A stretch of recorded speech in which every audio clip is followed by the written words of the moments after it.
diela. Takže Bernolákovci v historických románoch Antora Hikiša. Voľným pokračovaním knihy Milujte kráľovnu je román Verte cisárovi. Je to životopisný príbeh cisára Jozefa II. Zahrňuje roky 1780-1790. Jedna dejová línia sleduje osudy mladých slovenských klerikov. Vystupuje tu Jozef Ignác Bajza a píše prvý slovenský román v západoslovenskom nárečí. Vo viacerých kapitolách odohrávajúcich sa v Trnave sa zoznamujeme s kňazmi ako Anton Bernolák, Juraj Fandli, Alexander Rudnaj a Jur Palkovič. V kapitole Noc seminaristu je rozhovor cisára s mladým Bernolákom.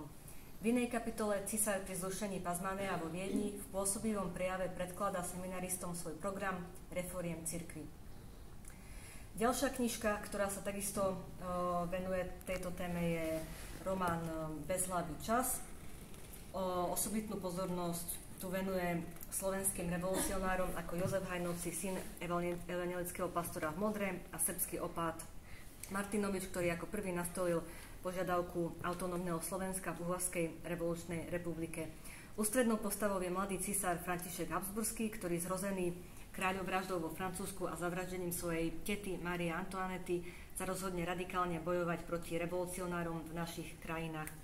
V mnohých kapitolách autor stvárňuje ďalšie osudy Bernolákovcov.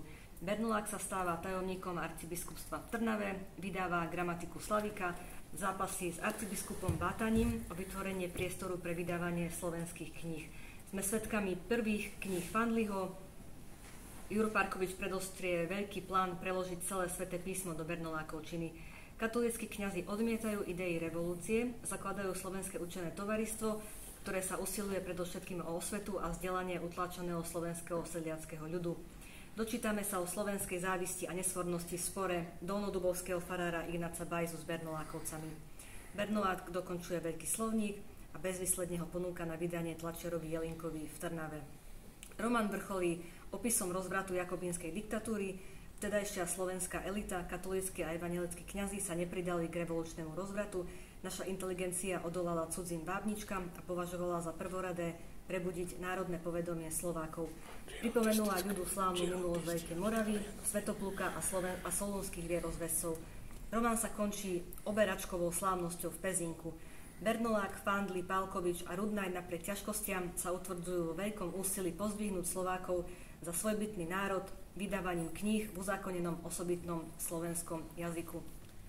Pán Hikiš tu udáva na seba aj e-mailový kontakt, takže keby ste chceli s ním niečo prebrať ohľadom Bernolákovcov, tak určite bude rád, keď mu napíšete, no a tento materiál vám dám, aby ste ho mohli mať aj takto pri sebe. Ďakujem.